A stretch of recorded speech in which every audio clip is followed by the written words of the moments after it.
सबसे पसंदीदा समाचार चैनल इंडिया टाउन न्यूज। मैं हूं आपके साथ प्रगति ठाकुर और अभी वक्त है छत्तीसगढ़ की खबरों का। समाचारों का सिलसिला शुरू करने से पहले आइए डालते हैं प्रदेश की सुर्खियों पर एक नजर। नक्सलियों ने ग्रामीण पर बरपाया कहर, मुखबिरी की शक में युवक को उतारा मौत के घाट। वारदात के बाद इलाके में दहशत का माहौल।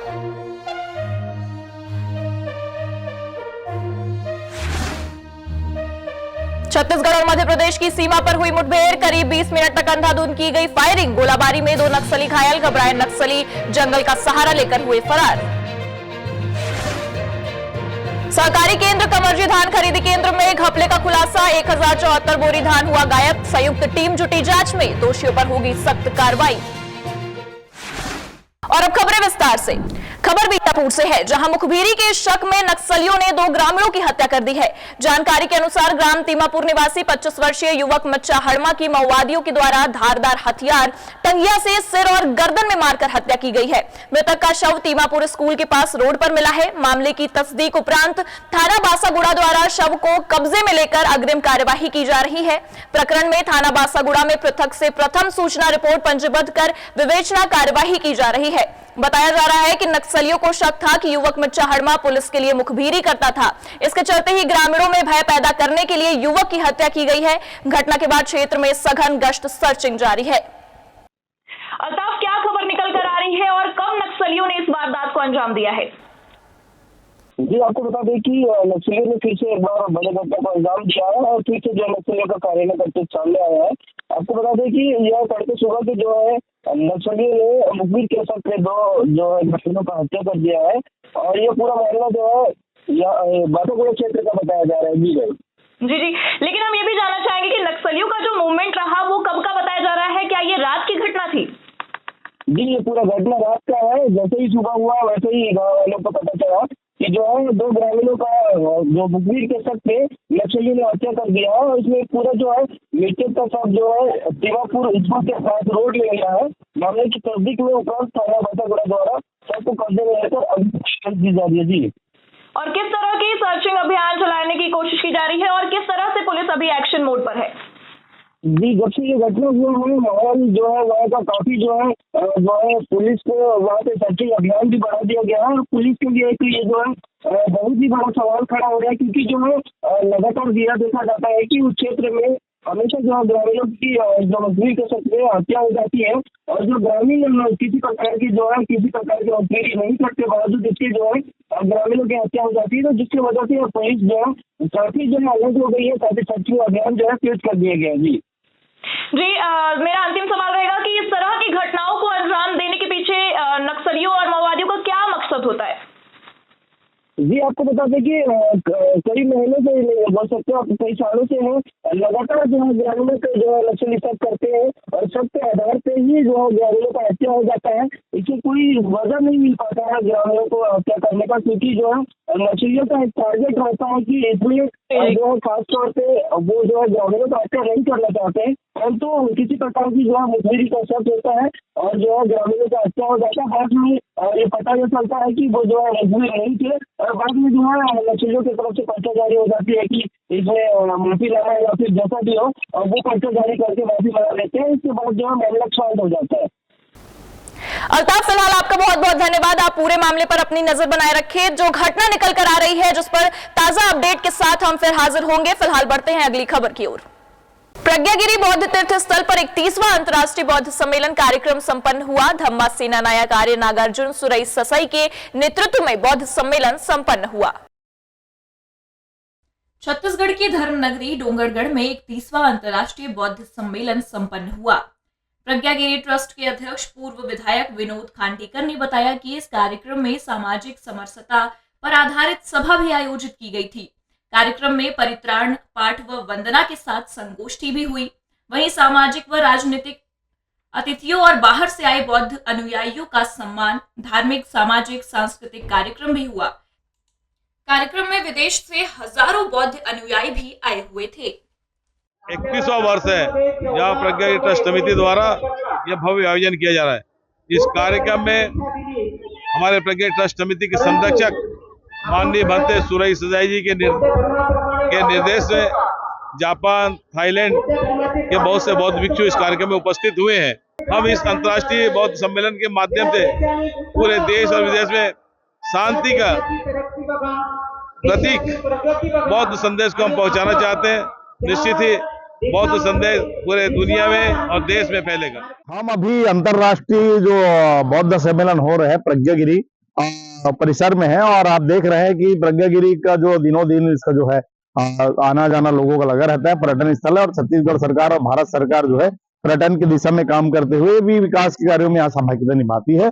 आज 31वां अंतरराष्ट्रीय बौद्ध सम्मेलन है और देश विदेश से लोग यहाँ आए हुए हैं, और प्रज्ञागिरी में जो कार्यक्रम हो रहे हैं बड़े ही धूमधाम से कार्यक्रम हो रहे हैं और काफी तादाद में भीड़ है। और आप देख रहे हैं सांस्कृतिक कार्यक्रम के अलावा और भी अन्य कार्यक्रम हुआ, सामाजिक धार्मिक कार्यक्रम, और कार्यक्रम में दूर दूर से लोग पहुंचे हैं। छत्तीसगढ़, मध्य प्रदेश, महाराष्ट्र और देश विदेश से भी लोग यहाँ आए हैं। 31वां सम्मेलन है, अंतरराष्ट्रीय बौद्ध सम्मेलन है, जिसमें बौद्ध जी के जो अनुयायी है वो तो आते ही हैं और अन्य लोग भी यहाँ शामिल होते हैं।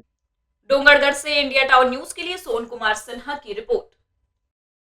ब्लॉक कांग्रेस कमेटी 1 के अध्यक्ष जावेद मेमन द्वारा कांग्रेस भवन में शहर अध्यक्ष विजय पांडे, जिला अध्यक्ष विजय के शिरवानी के हाथों भारत जोड़ो न्याय यात्रा का कैंपेन पोस्टर जारी किया गया। पोस्टर में भारत जोड़ो न्याय यात्रा, न्याय का हक मिलने तक का स्लोगन लिखा हुआ है। पोस्टर जारी करने के बाद वहां पर खड़ी गाड़ियों में भी स्टिकर चिपकाकर कैंपेन की शुरुआत की गई। पूरे देश में राहुल जी ने नॉर्थ ईस्ट से प्रारंभ किया यात्रा, और ये यात्रा छत्तीसगढ़ में 8 तारीख को रायगढ़ से प्रवेश करेगी सुबह 10 बजे, और वहाँ सभी कांग्रेस के लोगों को जाना है पूरे छत्तीसगढ़ के।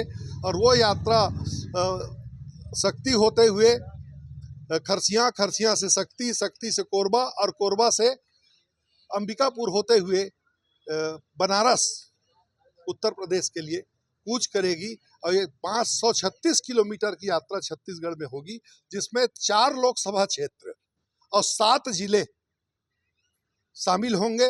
और इस न्याय यात्रा में ये जो न्याय की लड़ाई है और हिंदुस्तान के आम नागरिकों के हक की लड़ाई है, वो जब तक के पूरी न हो तब तक की यात्रा चलती रहेगी।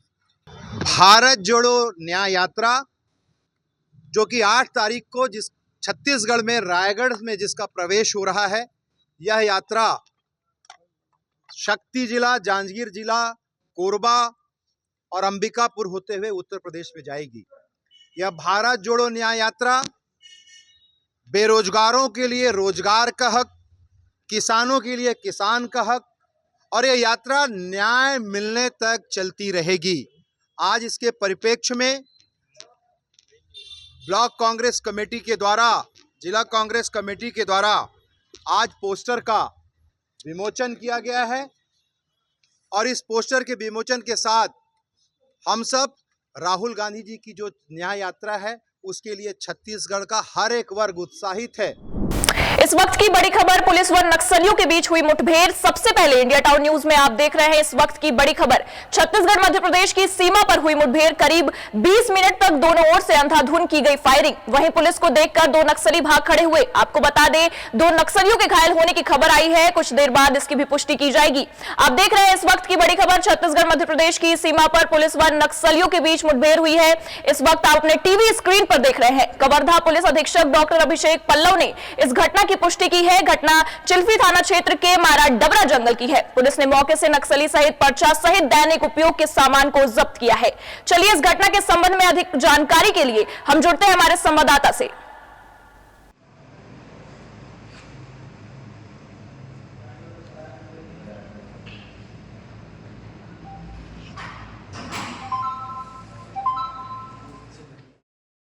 हिमांशु, जैसे कि हम जानते हैं कि पुलिस व नक्सलियों के बीच भारी मुठभेड़ हुई है, तो क्या कुछ मामला रहा?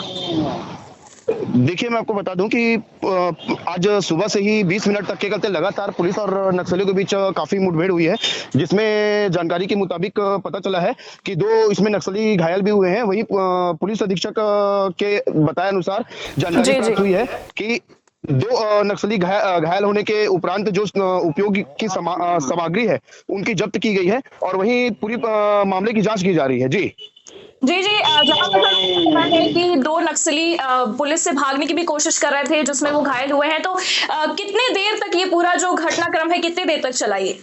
जी देखिए, मैं आपको बता दूं कि पूरा मामला जो है कि कहते हैं ये चिल्फी थाना क्षेत्र के मागा डबरा का मामला है, जहां 20 मिनट तक के लगातार पुलिस और नक्सलियों के बीच मुठभेड़ हुई है, जहां पे दो नक्सलियों का घायल होने की भी सूचना प्राप्त हुई है। वहीं आपको बता दें कि कल पुलिस अधीक्षक महोदय के द्वारा बताया गया है कि इसकी जांच की जा रही है। जी हम ये भी जानना चाहेंगे कि किन के द्वारा इस घटना की पूरी पुष्टि की गई है। पुलिस अधीक्षक डॉक्टर अभिषेक पल्लव। अच्छा, बहुत बहुत आपका धन्यवाद हमें जानकारी देने के लिए। हम चाहेंगे कि किस तरह जो अपडेट्स आ रहे हैं उसको आप हम तक पहुंचाइए कि हम जनता तक उसके अपडेट्स पहुंचा सके। जंगल को बचाने व पर्यावरण के लिए लोगों को जागरूक करने के लिए बस्तर जिले के जगदलपुर ब्लॉक के पुष्पाल का रहने वाला 20 वर्षीय अस्तुनाग साइकिल यात्रा पर निकला है। ये युवक करीब 1.5 साल तक देश के अलग अलग राज्यों का दौरा कर लोगों को जंगल बचाने के लिए जागरूक करेगा। इसकी शुरुआत नाग ने जगदलपुर के दंतेश्वरी मंदिर से की। अस्तु ने बताया कि मेरा ये उद्देश्य है कि छत्तीसगढ़ में अभी तेज गति से हसदेव के जंगल में बड़े पैमाने पर पेड़ काटे गए हैं, जिसकी जानकारी उसे समाचार पत्र और टीवी चैनल के माध्यम से मिली। तब से वह बहुत दुखी है। नाग ने कहा कि हमारी जिंदगी का सहारा ये पेड़ ही है, लेकिन कुछ लोग इन पेड़ों को काट रहे हैं, ये ठीक नहीं है। आने वाले समय में जंगल खत्म नहीं हो, इसको लेकर वह लोगों को जागरूक करने के लिए देश भ्रमण पर निकला है। ये यात्रा करीब 1.5 साल तक चलेगी। नाग ने बताया कि इसके पहले भी वह इसी मकसद को लेकर पूरे छत्तीसगढ़ की यात्रा कर चुका है। इस यात्रा की शुरुआत जगदलपुर से करने के बाद वह उड़ीसा के बाद आंध्र प्रदेश और इससे लगे अन्य राज्यों में जाएगा। इस यात्रा का अंतिम पड़ाव मध्य प्रदेश होगा। मेरा ये उद्देश्य है कि सभी लोग से मैं निवेदन करते घूम रहा हूँ कि पेड़ लगाओ, पेड़ बचाओ, पर्यावरण बचाओ। जंगल कट रहा है जो बहुत गलत हो रहा है, तो मैं सभी से कर रहा हूँ कि पेड़ लगाओ, पेड़ बचाओ, पर्यावरण बचाओ करके, क्योंकि जितना ज्यादा पेड़ रहेगा उतना ज्यादा हमारे लिए ऑक्सीजन लेने के लिए अच्छा रहेगा। इसलिए सभी से ये उद्देश्य लेके निकला हूँ कि बस सभी लोग पेड़ लगाए, पेड़ बचाए। अभी दमतरी रायपुर से होते हुए जाना है, रायपुर से फिर खैरागढ़, छत्तीसगढ़ को छोड़ के फिर मैं निकलूंगा उड़ीसा की ओर। उड़ीसा से फिर वेस्ट बंगाल से किनारे से लेके वेस्ट बंगाल से फिर बिहार, फिर उधर से झारखंड से होते हुए सिक्किम, असम, नागालैंड उधर कंप्लीट करके फिर से उधर रिटर्न होके फिर पूरा कंप्लीट करना है मेरे को। कांकेर से इंडिया टाउन न्यूज के लिए विजेंद्र पांडे की रिपोर्ट। वक्त तो चला एक ब्रेक का। ब्रेक के बाद देखेंगे देश प्रदेश से जुड़ी कुछ और खबरें। किसने रची साजिश, कौन हुआ शिकार, अदावत से अपराध तक का लेखा जोखा, कैसे खेला गया जुर्म का घिनौना खेल। अपराध की दुनिया और अपराधियों के पैकरों से आपको करने बाखबर।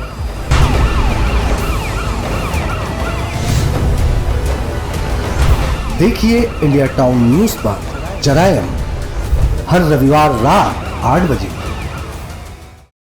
कब और कहां आपके सितारों ने बदली चाल, कौन सा मुहूर्त होगा फलदायी, किस घड़ी कटेगी आपकी विपदा भारी। पंचांग, मुहूर्त और चौघड़ियों का मेल, किस रंग और अंग से बदलेगा किस्मत का खेल। शुभ कामों की हर शुरुआत हर रोज सुबह होगी इंडिया टाउन न्यूज के साथ। देखिए हमारा खास कार्यक्रम भाग्य चक्र सुबह 8 बजे।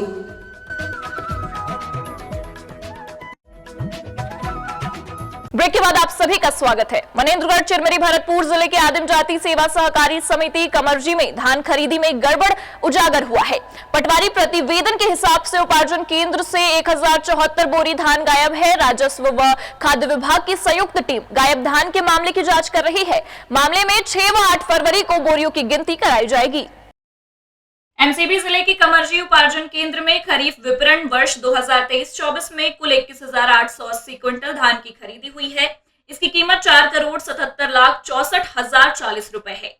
धान खरीदी अवधि 1 नवंबर 23 से 4 फरवरी 24 तक कुल 342 किसानों ने अपना धान बेचा है। इन किसानों को ऑनलाइन ऋण कटौती के बाद 4,45,96,964 रुपए का भुगतान किया गया है। तहसीलदार के नेतृत्व में संयुक्त टीम उपार्जन केंद्र कमरजी भौतिक सत्यापन करने पहुंची थी। इस दौरान केंद्र से 656 बोरी धान गायब पाया गया है।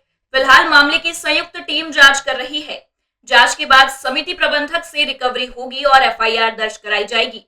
जानकारी के अनुसार कमरजी समिति उपार्जन केंद्र से पटवारी प्रतिवेदन के हिसाब से 1074 बोरी धान गायब है, जिसकी कीमत 12.4 लाख है।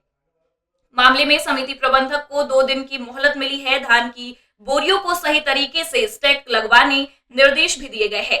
मामले में राजस्व व खाद्य अधिकारी की संयुक्त टीम 6 व 8 फरवरी को बोरियों की गिनती कराई जाएगी। तहसीलदार, खाद्य निरीक्षक और मेरे द्वारा जो है रापा और कोटाडोल की जांच किया गया।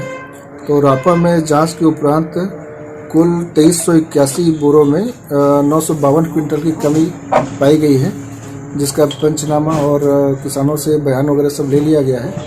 इसके पश्चात कोटाडोल की जांच अभी चल रही है और विस्तृत रिपोर्ट कल आ जाएगी हमारे के पर न ला करके जो प्रभारी है वो फर्जी रूप से चढ़ाया गया, इस टाइप से हमके प्रतीत हो रहा है।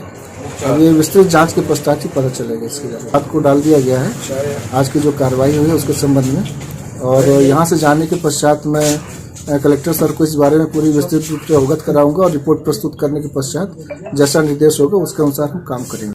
आदिम जाति सेवा सहकारी समिति कोटाडोल के रपा उपार्जन केंद्र में भी पिछले महीने धान खरीदी में भारी गड़बड़ी मिली थी।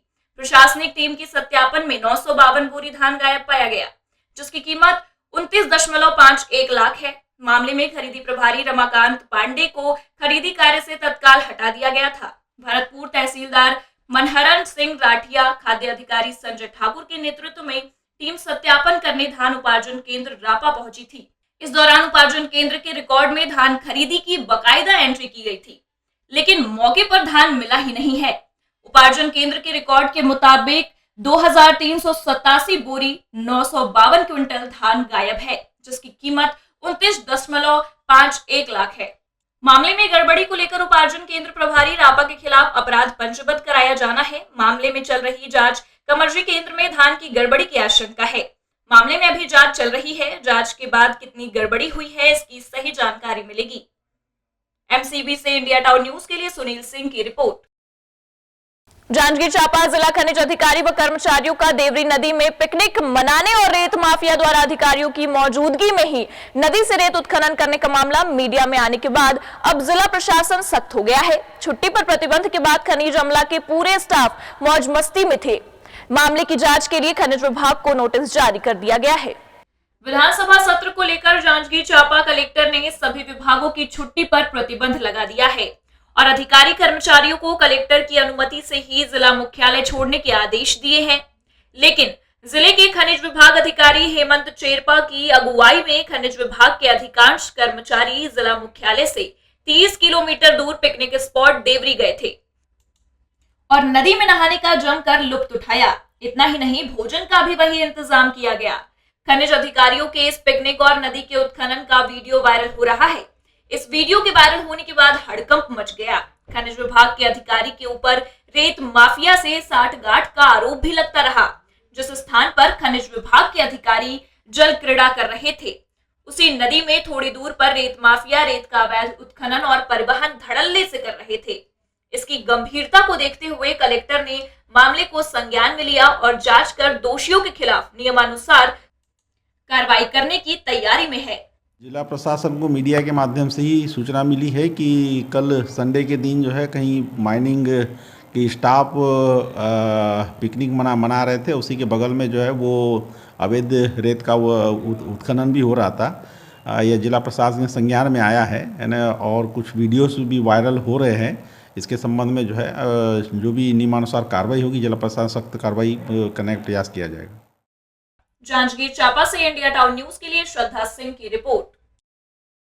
कांग्रेस के पूर्व राष्ट्रीय अध्यक्ष व सांसद राहुल गांधी की भारत जोड़ो न्याय यात्रा को लेकर मनेंद्रगढ़ चिरमिरी भरतपुर जिला कांग्रेस के अध्यक्ष अशोक श्रीवास्तव ने प्रेस वार्ता की। उन्होंने बताया कि राहुल गांधी की भारत जोड़ो न्याय यात्रा ऐतिहासिक स्वागत के लिए सभी कांग्रेस के कार्यकर्ता उत्साहित है। छत्तीसगढ़ में राहुल गांधी की यात्रा 7 जिलों से होकर गुजरेगी। वहीं मनेंद्रगढ़ चिरमिरी भरतपुर जिले के कार्यकर्ताओं को कोरबा के चोटिया में मिलने का समय दिया गया है। यात्रा में कांग्रेस के ज्यादा से ज्यादा कार्यकर्ताओं को जोड़ने के लिए जिला स्तरीय समिति बनाई गई है।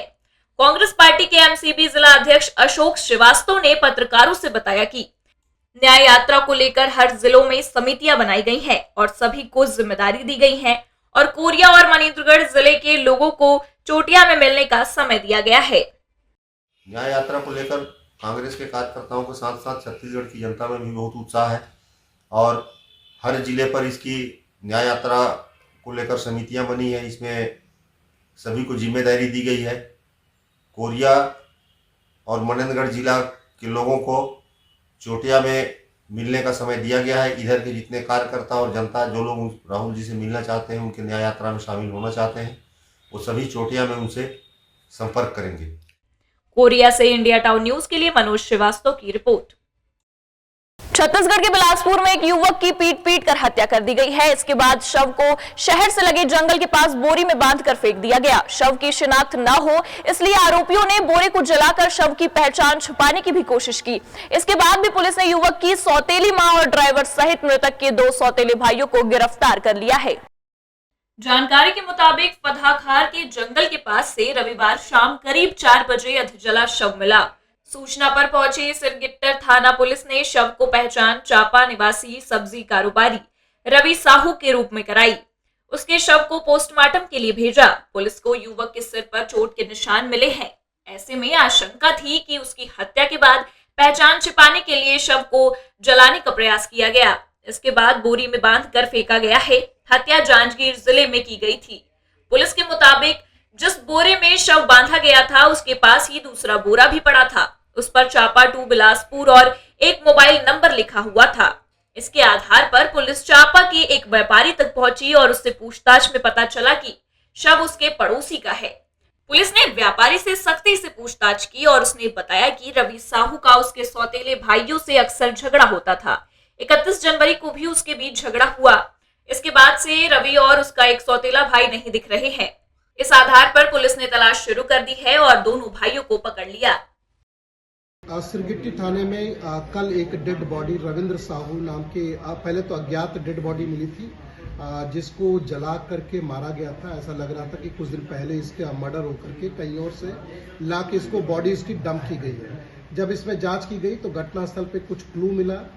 एक चिट पे मोबाइल नंबर कुछ जली अवस्था में मिला। बॉडी चूंकि जली हुई थी, उसके बाद उसको जब ट्रेस किया गया तो कुछ लोकेशन हमें सस्पेक्टेड लोकेशन कुछ व्यक्तियों के जांजगीर चांपा जिले में मिले।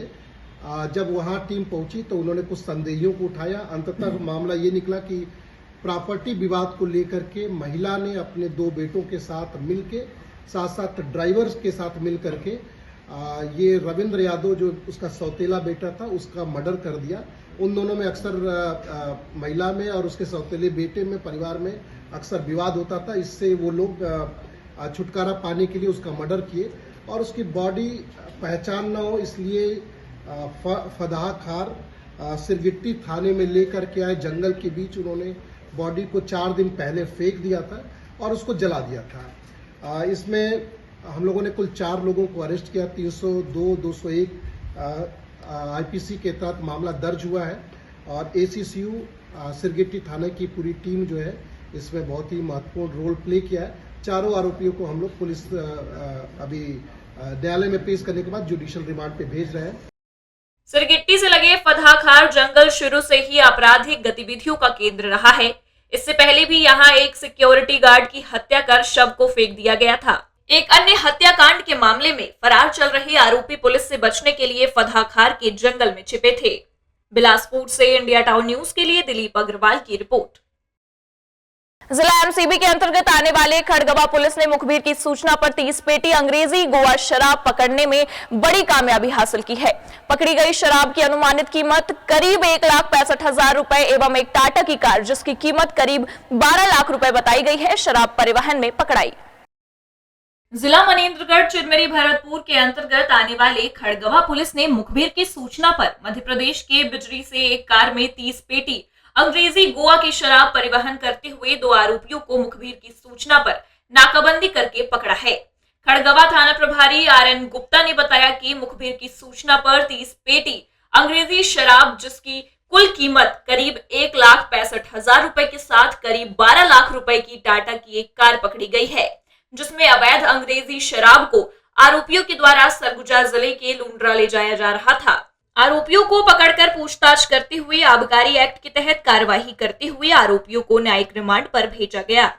रात्रि गश्त के दौरान हमें सूचना मिली थी कि मध्य प्रदेश तरफ से एक कार में अंग्रेजी शराब खड़गवा होकर आ रही। मुखबिर सूचना पर हमने स्टाफ लेकर घेराबंदी किया और बर्दर जो बांध है उसके पास नाकाबंदी करके एक पिकअप कार जिसका नंबर है CG 15EA 3571 को रोक कर चेक करने पर गाड़ी में दया साहू बैठा था और एजराज खान चला रहा था। जब गाड़ी का हमने तलाशी लिया तो डिग्गी में और सीट में 30 पेटी गोवा अंग्रेजी शराब मिला और मौके में ही जब्ती कार्रवाई किए हैं और दोनों को गिरफ्तार कर रिमांड दिया। MCB से इंडिया टाउन न्यूज के लिए सुनील सिंह की रिपोर्ट।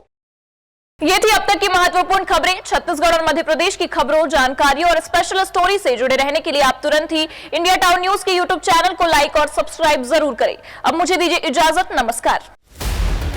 मिलिए सबसे बड़ी खबर से। छोटे शहर की बड़ी कहानियां,